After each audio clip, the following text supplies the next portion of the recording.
Allez, salut les gars, voilà, je fais cette vidéo pour ceux, par exemple, comme ça, qui m'ont posé des questions en ce qui concerne le processus de candidature de la bourse de Russie. Je ne parle pas de l'application, mais ceux qui ont demandé à savoir comment est-ce que ça va se dérouler une fois que vous postulez.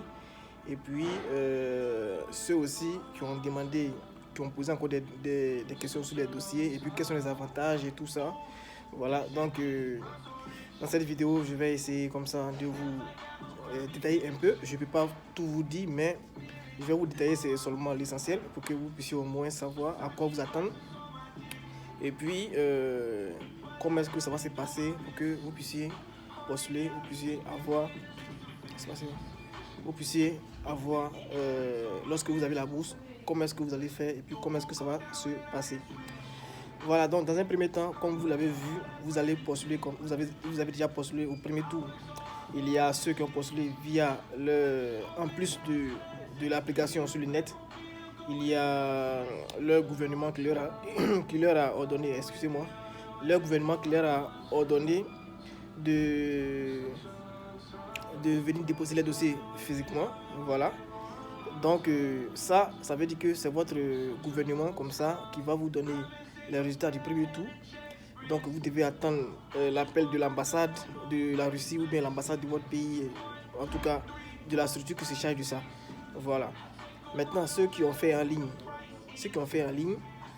vous allez avoir une réponse qui va vous dire que vous êtes admissible pour le second tour.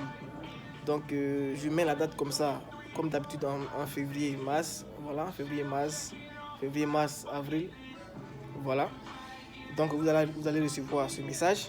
Et après ce message, qu'est-ce que vous allez faire? Vous allez maintenant chercher à aller à la clinique pour faire des analyses. Et dans l'analyse, vous devez faire l'analyse de quoi? De la tuberculose, du VIH, SIDA. Voilà.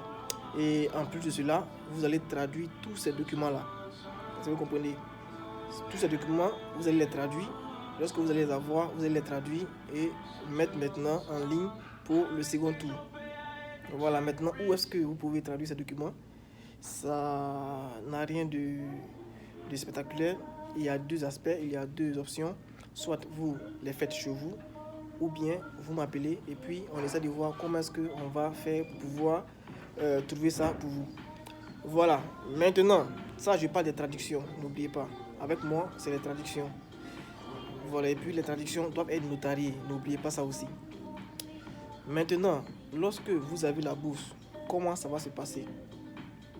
Lorsque vous avez la bourse, d'abord ici pour étudier avec la bourse, c'est dans un premier temps, lorsque vous venez pour la première année, vous allez faire 8 mois d'année de langue, vous allez faire 8 mois de langue russe.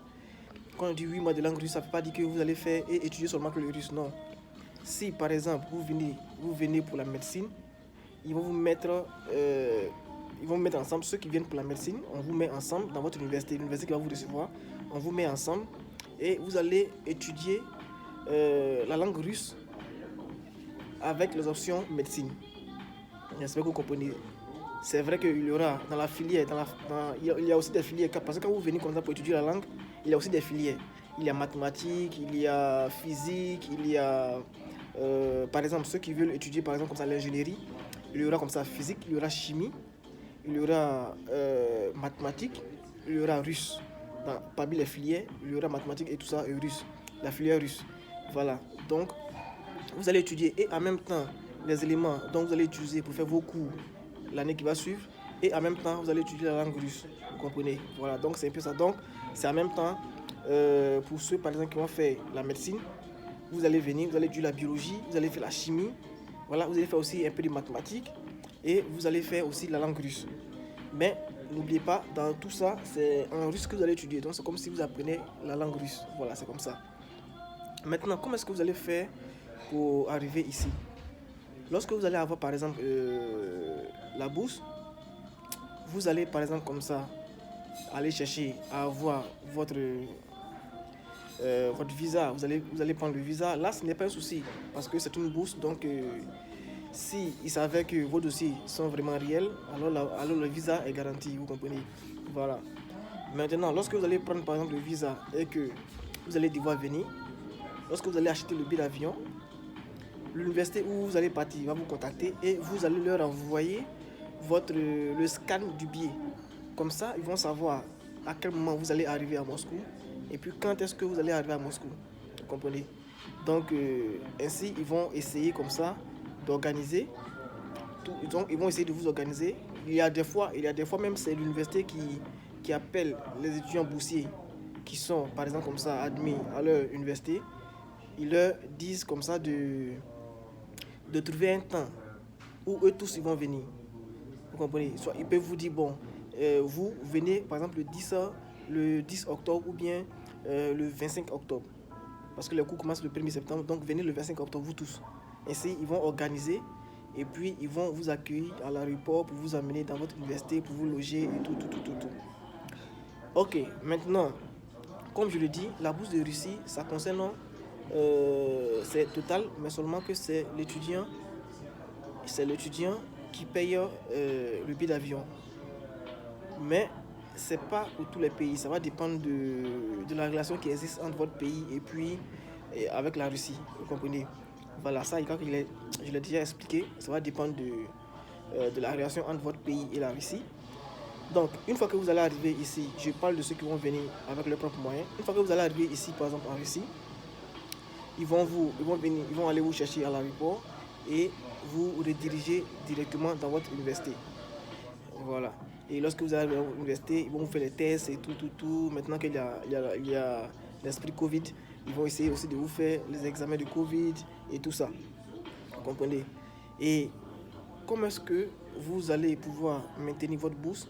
Quand vous allez commencer à faire la première année, pour pouvoir maintenir votre bourse, vous allez avoir au moins 12-13 et 12-13.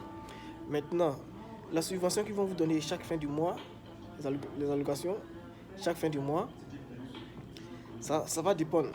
Ça veut dire quoi? Ça veut dire que si par exemple, vous étudiez et que, parce que ici, les notes varient et les notes vont de 0, mais de 1 à 5. Voilà, 0 c'est celui même qui n'est plus venu, de 1 à 5. Donc, c'est lorsque vous avez 3 que vous avez 10 de moyenne. Par exemple, comme chez nous, vous avez 10 de moyenne. Donc, pour pouvoir toujours maintenir votre bourse, vous devez avoir 4. Vous comprenez? Et le semestre où vous avez 3, si par exemple, je reprends comme ça, vous allez bien comprendre. Vous venez en octobre, par exemple. Le premier semestre, vous avez 4. Il n'y a pas de souci, on vous donne votre bourse, normalement. Si c'est 30 000, 40 000 qu'on vous donne, on vous donne chaque fin du mois 40 000, 30 000. Maintenant, une fois que le premier semestre passe et que vous avez eu 3, les semestres qui suivent, on ne vous donne plus 40 000, tout ça. Il peut vous donner le mois, il peut vous transférer, parce que si on transfère, il peut vous transférer 10 000, 10 000 ou 15 000, vous comprenez? Maintenant, ceux qui vont maximiser, qui vont avoir au moins 5, ils peuvent augmenter à 60 000 francs, mais 70 000 chaque fin du mois. Vous comprenez? Donc, c'est un peu ça.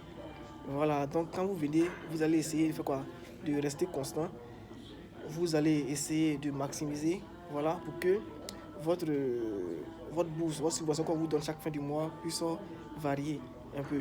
Voilà, pour que vous soyez un peu plus à l'aise, pour que vous soyez un peu plus à l'aise ici. Voilà, donc c'est un peu ça. Maintenant, si vous venez que vous avez seulement que les 3, voilà, vous risquez de perdre votre bourse. Voilà, vous risquez de perdre votre bourse, vous serez obligé de retourner ou bien vous serez obligé de choisir une autre université pour payer vous-même votre scolarité. Vous comprenez un peu? Voilà, maintenant, une fois que vous avez fini la licence, parce que la bourse couvre seulement qu'un cycle. La bourse couvre qu'un cycle. Donc, une fois que vous avez, par exemple, comme ça, fait le cycle de baccalauréat, qui est 4 ans, une fois que vous finissez, pour pouvoir atteindre le cycle de magistrature, de masters, vous devez encore postuler à la bourse. Si vous l'avez, vous continuez avec la bourse. Si vous ne l'avez pas, vous cherchez à payer vous-même vos coûts normalement. Voilà, comme il se doit.